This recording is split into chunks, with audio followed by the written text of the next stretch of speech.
They told us code black was a drill. Nobody told us it would sound like a nursery rhyme. My name's Peter, call sign Sandy Free. The tower keeps you honest. It strips away the story you tell yourself about control. You come up at dawn with a thermos, a book that never gets read, and a gun the crew jokes about because it has a name, Pearl. The work is small, routine, full of keeping an eye out, glints that are probably nothing, a column of smoke that becomes something, a hiker who got turned around and needs directions. Mostly it's watching, mostly it's waiting. The forest gives you long quiet that burrows under your skin until your own breath starts to sound loud. On a good morning, there are 3 voices that make the tower feel like home. Harry, Grounder 1, grunts on the line like a man who grew up on diesel and swear words. Gwen is Sandy 5, a kid from the valley who reads maps the way other people read novels, steady, annoyingly precise, unnervingly calm. Then there's me, narrating the weather because it's what I do when the world doesn't have anything else to say. We keep each other in the air. Our radio routine is a liturgy. Check-ins hourly, smoke checks on the quarter hour, a little static at night that you learn to accept like the ocean's tide. The 2 ways have personalities. Some are honest and trustworthy, others crackle and lie. You learn which ones to trust. You learn which ones to question. This morning, when the radio first sings, none of us take it for anything but a broken crossing. I am squinting at an Osborne bearing through binoculars, a thin sliver of sunlight off the ridge, and Harry's voice comes in, low and cheerful. Grounder 1 to Sandy 3, visibility good on my end, coffee's hot. You awake up there, Pete? Always awake enough for your garbage coffee, Harry. Sandy 3 to Grounder 1, keep it down, I've got a book I intend to open. Gwen checks in from Sandy 5 with her usual calibration report, crisp and without apology. The tower feels like a radio play where everyone remembers their lines. Then the children's song starts. It cuts across that domestic radio rhythm like a hand on a piano string. It's thin at first, a child's voice, just a phrase, a nursery rhyme that should be comforting and instead feels wrong in the way a broken clock looks wrong when it keeps the wrong hour. Gwen notices it before I do. She doesn't laugh. She identifies things. That's part of why we let her talk without interrupting. Sandy 3, Sandy 5, you hearing that? There's static. The song fragments. Not words exactly. Mary had a little lamb, maybe. The melody is wrong, staccato, as if someone dropped the vinyl and then tried to smooth it back. Then there's another voice layered under it, mechanical, reading numbers like a weather update that forgot it's describing nothing anyone can measure. 777, Alpha, Omega, 6, unknown, a voice in tones, clipped and calm. Not a person, not human. It sounds like a number station tucked into the coldest part of the shortwave bands. Neutral, unblinking, replicated. Who's on that band? Harry asks. He says it like he expects a camper low on batteries, a miswired CB, something domesticated and fixable. Weird. Might be a fisherman on an old frequency, Gwen says, but she is not comfortable. There's a careful flatness in the way she adds, I'm scanning adjacent ranges. We both hit the main channel to run courtesy checks. Protocol is 2 quick pings, self-identifying, and then wait. You don't talk over unknowns unless someone is in immediate danger. The song keeps looping, like it's been cut from some other program and put through our forest like a foreign animal.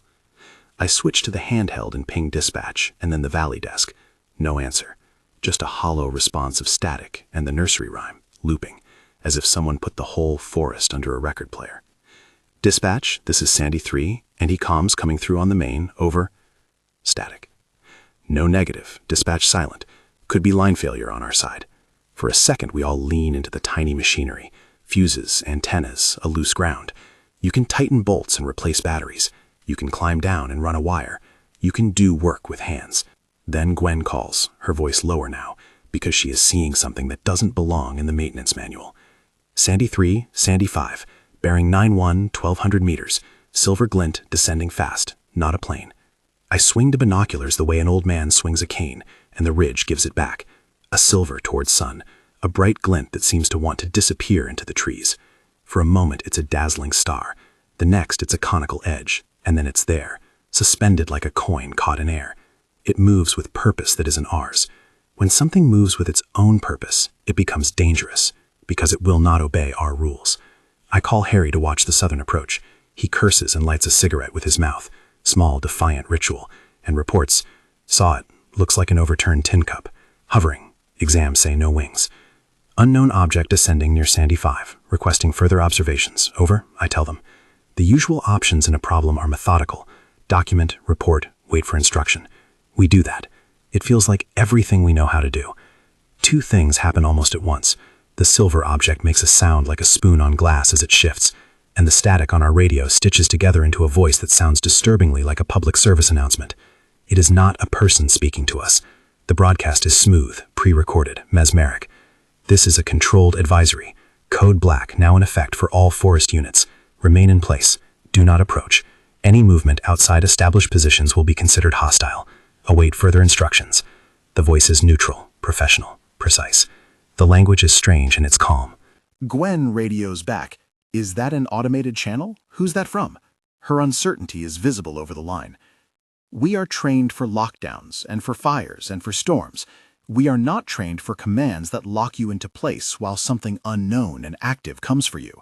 Orders that ask you to freeze while danger approaches create an ugly moral arithmetic.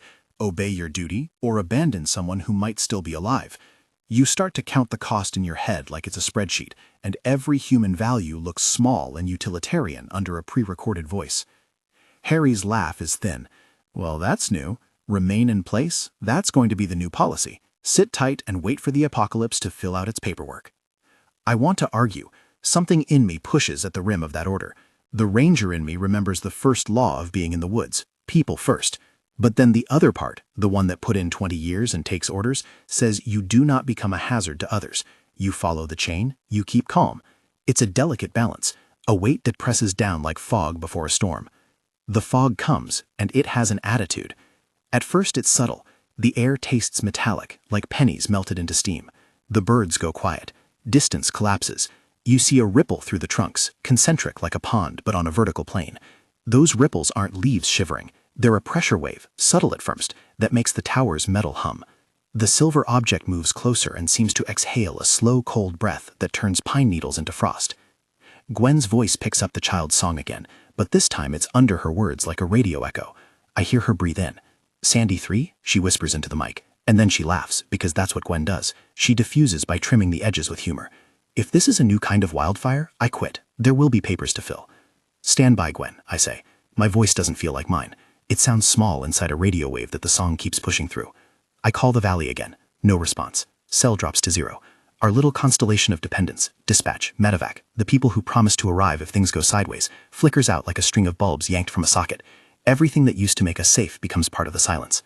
Then the concussive wave hits like a fist to the ribs. The tower shudders. A glass pane pops, one of the older windows we haven't gotten around to replacing, sending a shiver of shards across the floorboards. Nothing falls out.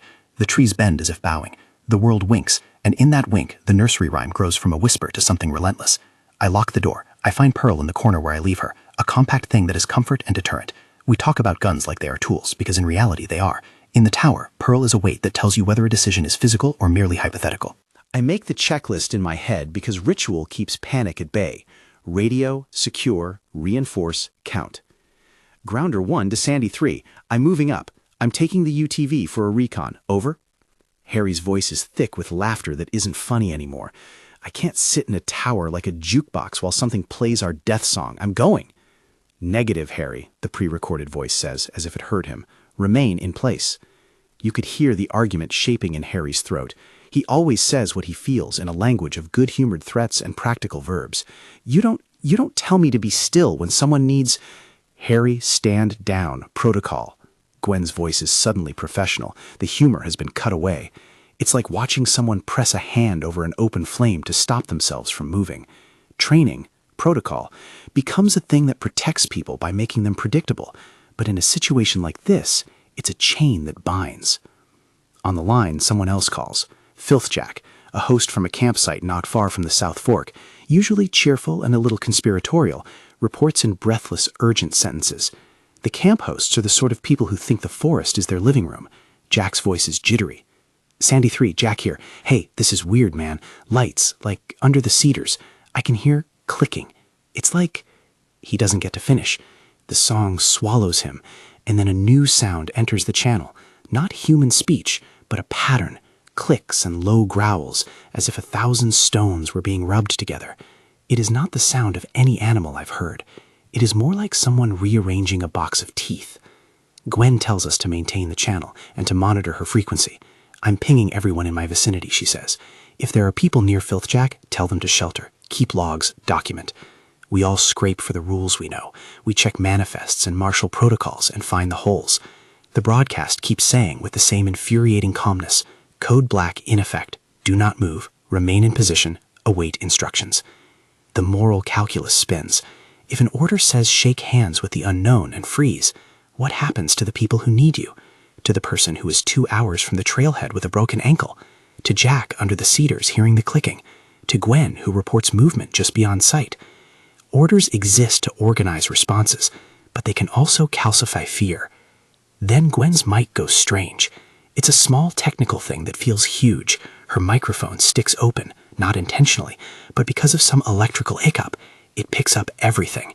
Radios do that sometimes, an open mic, and you get to hear things that should have been private. She breathes, and then the child song is louder in the background. The open mic gives us Gwen's apartment in the tower like a stage. I can hear the little pops of her boots on the stairs, the jingling of a key, the rustle of a jacket. She says, "Okay," into the air, and then, "If you're getting this, if anyone, I'll keep this channel open. If I can't talk, I'll hold the mic." She is cataloging possibilities, as if naming them will make them factual. "Gwen, we're coming." My voice is sharp. I don't intend to say it. I don't intend to break the code by telling her to stay. But I say it. Her laugh is thin. "Don't get heroic, Sandy 3. You know what's in my cack. It is not an ideal time to discover I am a nurse and also insult the universe with bad coffee. Also, if I die, blame you for not stepping on tyranny sooner." The mic picks up a new sound. Scrapes on wood like fingernails, small and urgent. "They're on the platform," she whispers. "They click, Pete. The creatures. We have our first definite sensory sign beyond the machines, a pattern of clicking and grinding, like something with too many teeth. We have other signs, too. The way the fog moves around the underside of branches, the way the light filters like it's been put through a lens. It's the kind of wrong that makes your stomach drop into your shoes. I tie myself to the catwalk. Old towers have catwalks that run around the outside, rungs and railings and little iron teeth you hook onto when you go out to patch an antenna. You fall from a tower, you do not fall quietly. The harness clicks into place, the way a prayer beads do, an old, honest ritual that buys minutes. Harry radios in. I'm pinned, got something in the road, can't see a damn thing, feels like the trees are leaning in close. He doesn't sound scared, he sounds angry, the fierce, combustible kind of anger that makes people forget to be cautious. There is a glitter of something in his voice, like a match he wants to strike. The tapping on Gwen's door gets louder, a little chorus of nails on wood. She begins to count under her breath. 1, 2, 3. She laughs again, and it cracks in a way that tells me she knows the joke is dead. 1 for each promise I made to my mother not to die in a tower. She hums the nursery rhyme under her breath, only now it's not the broadcast playing, it's her trying to put a human element over the mechanical thing on the radio. They can't make me listen forever, she says. But the code is not about listening, it's about freezing. The directive tells us not to move, and the directive has teeth in it, because something on the other end of the line told us it would be enforced. I think of the legalese that holds people's lives in check. If you leave and your action brings harm, if your movement is interpreted as aggression, there are consequences. Those are real things that a pre-recorded voice leverages. The order is both shield and straitjacket. The creatures find the stairwell. Small shadows flick against the light. You can hear them like aquarium gravel shifting. They are not large, but they're many. They climb the outer wall and their tiny appendages make a rustling that sounds almost like laughter. Gwen's voice is steady when she reports, "They're at the base of the stairs. I can hear them scrabbling. There are 2 at the first rail. I think... No, do not." Her voice squeezes down into a breath. "Pete, lock the catwalk." I do. My hands are steady because muscle memory is its own kind of prayer. I hammer the bolt into place. The metal cries. The world outside the tower becomes a close-up of things trying to enter a small, perfect place. "Harry, if you can hear me, are you moving?" I ask. I try to keep my voice flat because Gwen's mic is open and we have no right to add panic to the atmosphere. "Road's gone weird," he says. "It looks like the ground is pooling. The UTV's instruments are whacked. I'm shutting it down. I'm calling it a recon. I'm not going to be a hero, unless there's better offers." He chuckles, and the sound is an attempt at the old Harry that we all love. It doesn't land right. "If anyone asks, tell them I died, a legend." The click pattern escalates. It is a language without vowels, a series of hard consonants. Someone programmed it to convey curiosity. If they have intention, it's not ours. The little creatures sound like a machine trying to speak in imitations of animal life. Gwen keeps the mic open. She breathes into it and tells us details, as if dictation will make the scene more navigable. They're small. They smell like tin. They have mouths that click. They have no eyes, but they find the holes in the tower, screw holes, seam gaps, whatever they can wedge themselves into. They don't look up. They move like a tide. We try to stage a rescue that is not a rescue because of the code. The idea is to coax someone to safety without technically moving outside the order. It's the kind of bureaucratic contortion that becomes an absurdist play in the face of terror. You realize how absurd our rules are when something else answers. Harry's voice goes thin. For the first time, I hear fear cutting through his rough edges. "Sandy 3, if I go, I go. If I stay, I watch my friends go. Brains hate that math." "Stay put, Harry." The broadcast intones, still neutral, still laconic.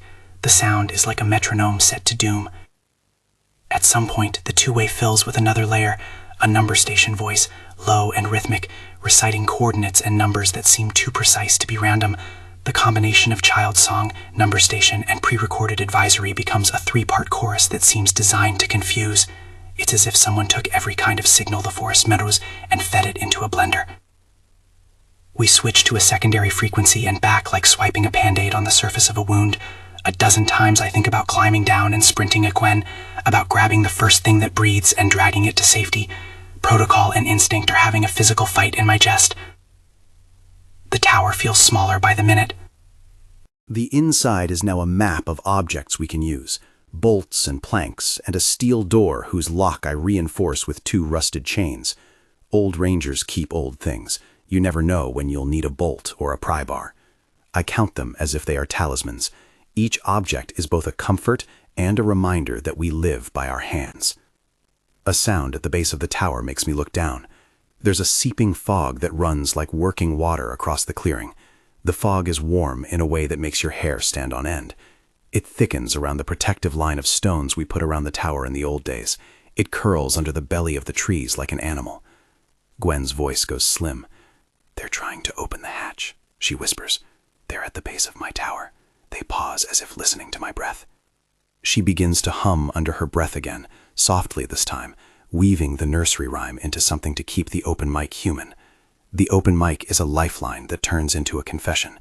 She tells us about her father, about how he taught her to read a compass when she was 8, because knowing north makes you less lost even when everything else falls apart. She is talking to us and to the mic, and maybe to herself. She tells a joke about Harry stealing her lunch in a tone so tender, I feel the first real weight in my chest, like someone somewhere being handed a family photo in a war zone. The creatures scratch at the base of the stairs. There is a little shower of dust, and for a second everything is so loud that I can almost hear my own teeth. Then a new transmission plays over the main frequency, authoritative, crisp, a recorded voice that even now sounds like it was designed to bypass emotion. This communication is for all field units. Code Black is effective immediately. All personnel shall remain in their assigned positions. Evacuation is suspended until further notice. Movement outside assigned positions will be considered hostile and may be engaged. The language is clean, efficient. It has the scent of a contract, legal and sharp. Its effect is a practical paralysis. Men who have spent decades saving others suddenly discover how hard it is to be told to hold and watch. You are trained to respond, to move, to end suffering.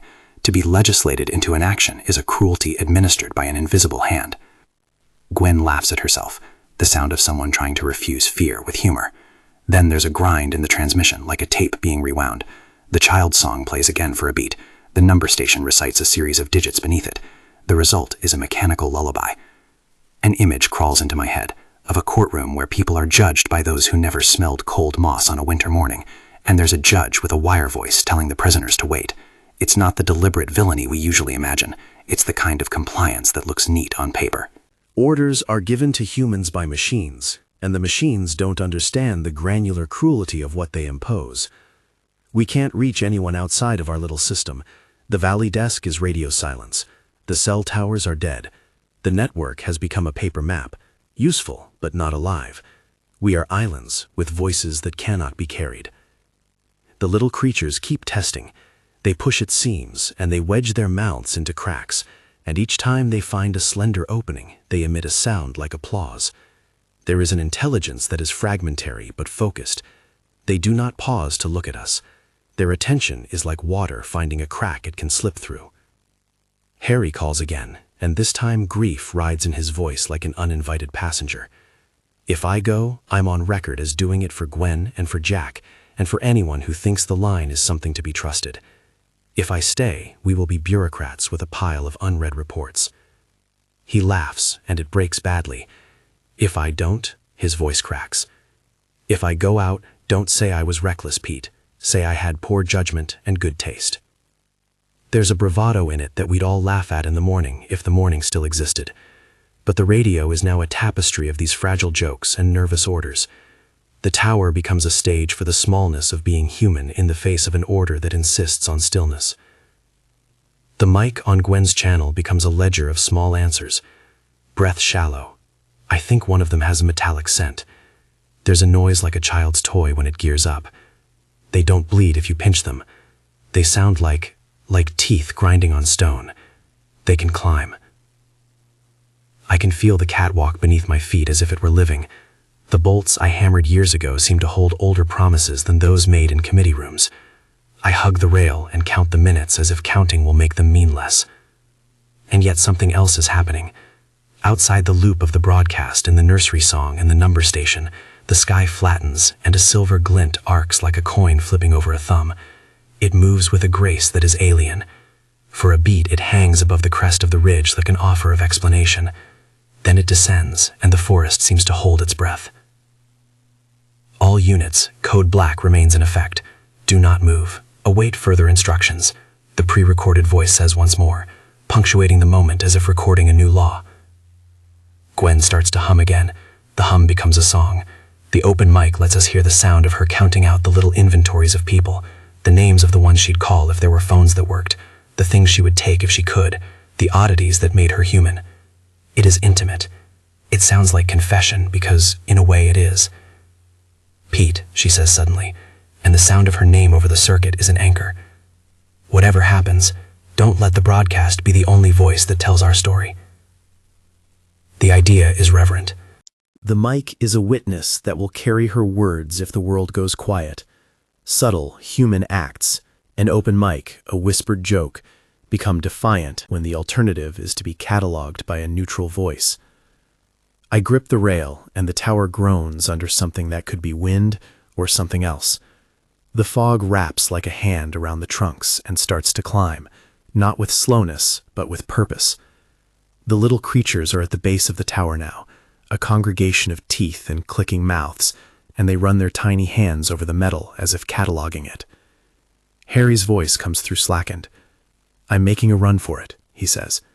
If no one hears me again, tell Gwen I stole her last chocolate bar. The catwalk creaks like an old man's sigh. I consider the options and find them thin.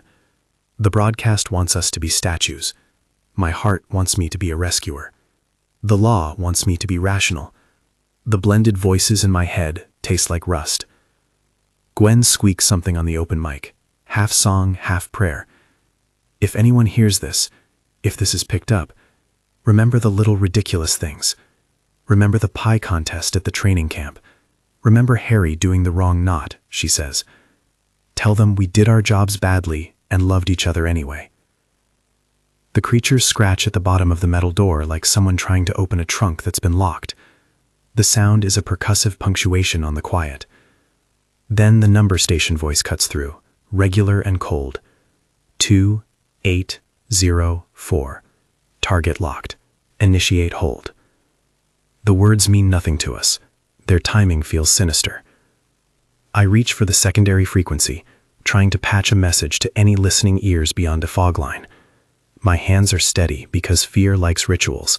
A checklist, a contact, a voice. I lean toward the microphone and speak for whoever is on whooping for us, whoever will hear. This is Sandy 3. This is Sandy 3. We are under effectuated code black. Multiple unknowns approaching Sandy 5. Gwen, holding mic open. Filth Jack at the camp reports clicking. Grounder 1 checked road and is pinned at South Fork. Repeat, multiple unknowns. Request immediate. My mouth fills with something like smoke and I stop. The words feel inadequate. Static roils like surf. The child's song loops, but this time there is an undercurrent, a phasing, like two records that are nearly aligned but not quite. Beneath it all comes a new sound, a low humming that vibrates in my molars. The tower sings. The structure resonates to something that is not wind. Gwen's whisper becomes a prayer. If you hear this, Pete, I'm holding the mic. If I go quiet, take the transcript. Keep our voices loud. Don't let the line be the only truth. And then, in one impossible breath, the external lights on the object above the ridge flare. For a second, the world turns bright, like a camera flash that remembers everything in clarity, and then forgets. The concussive wave returns with the intention of breaking things. Trees shudder, the glass spasms again, and a small dove, a bird, drops like a piece of the sky into the clearing, stunned but alive. All units, code black remains in effect, the broadcast says, but its voice has a new undertone, an automatic layer that wasn't there before, like a machine checking its own gears. Failure to comply may be met with force. I swallow and taste metal. The tower smells like wet wood and the inside of an old radio. The little creatures at the base of the stairs shift position like a raised tide. They press their faces to the planks, and their clicking increases, a rain on tin. Harry breathes, and his breath is the last human sound for a long moment. If anyone's keeping score, I pick being a bastard who tried to help, he says. If that gets me trouble, I accept that fate. He starts the UTV again. There's a groan of machinery, a cough of a dying thing. For a moment, I can almost see him, dust and diesel, and the hard silhouette of a man choosing movement despite instructions.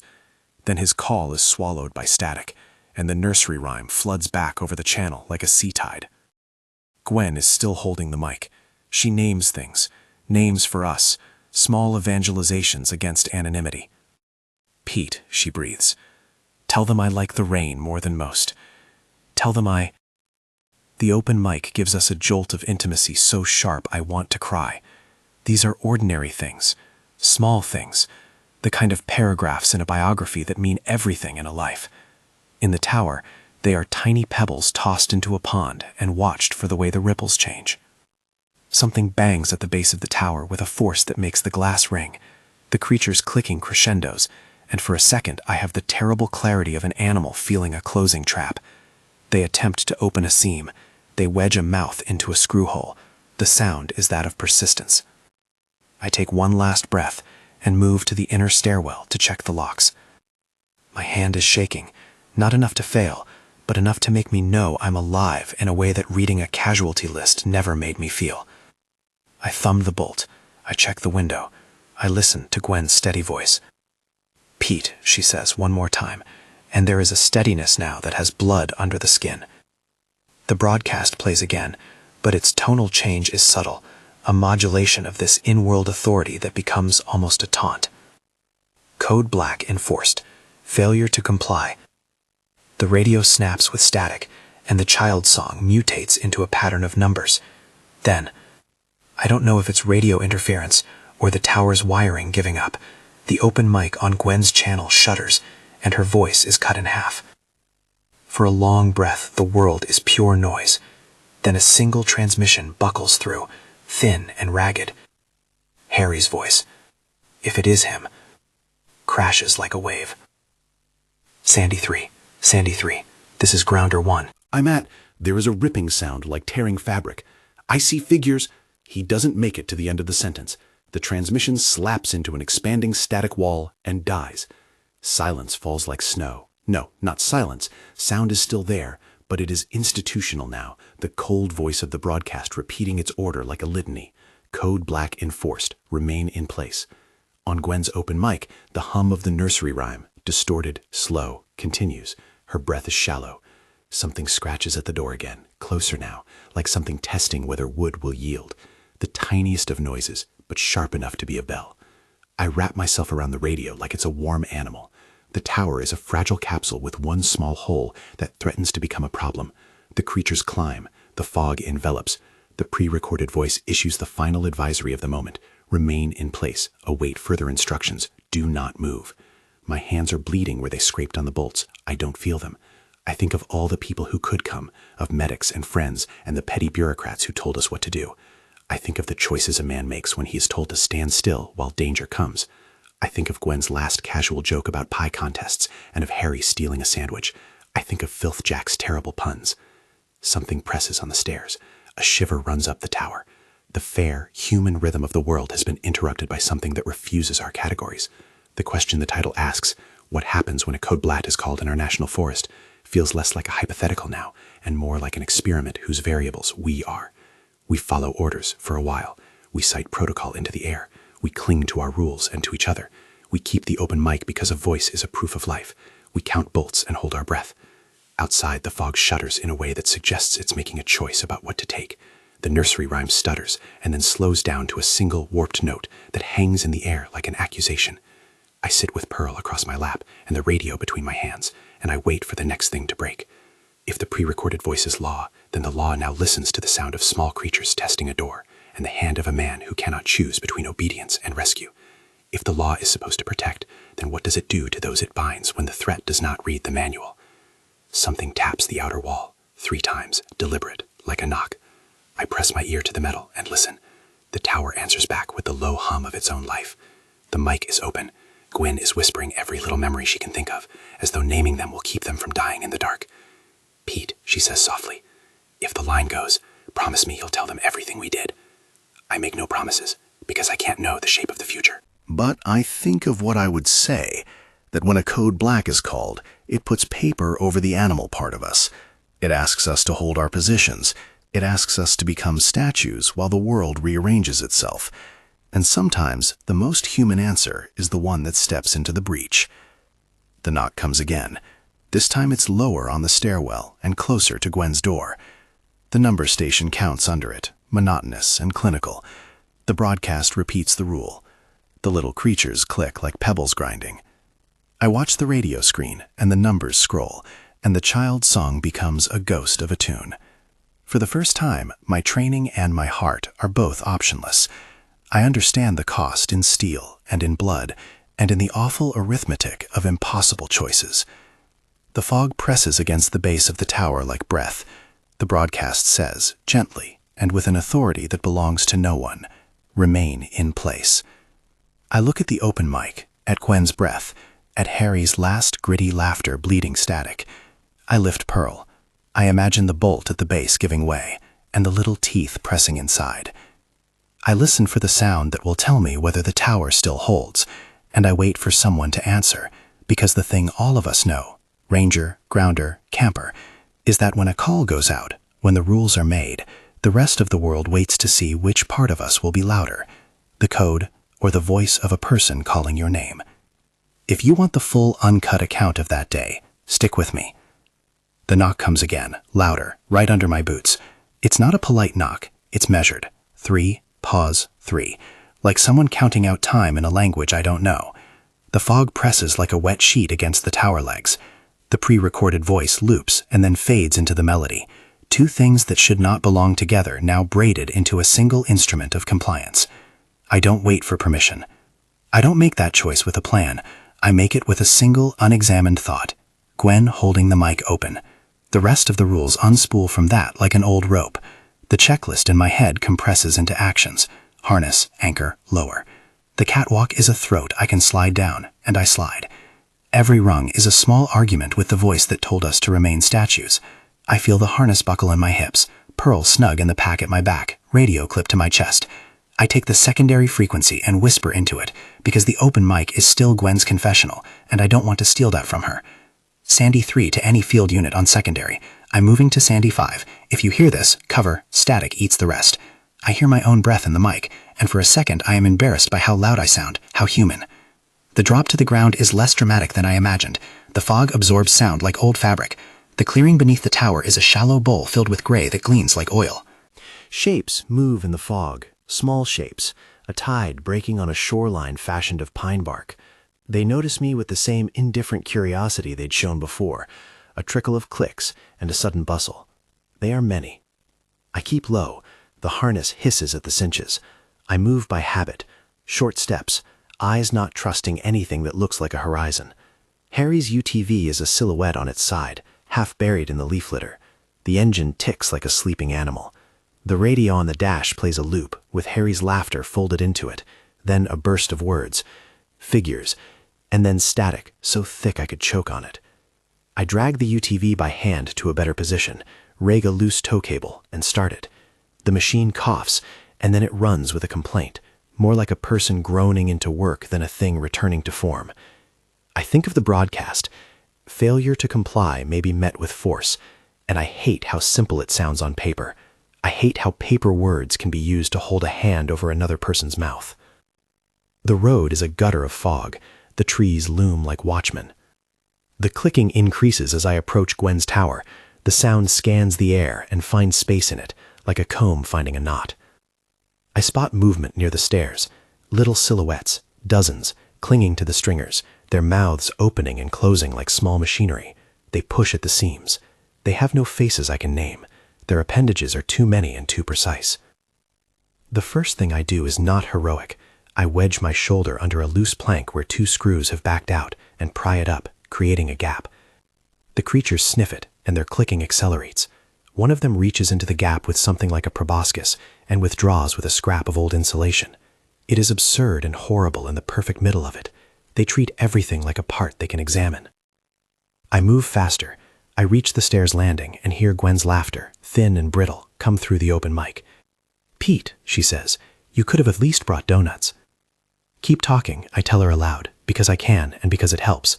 "Keep the channel open." She does.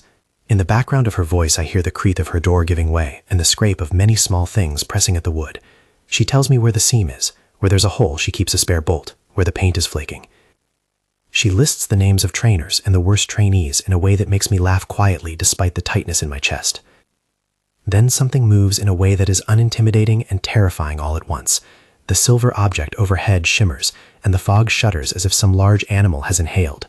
The creatures freeze mid-climb, and the clicking pattern reorganizes into a series of long, low tones.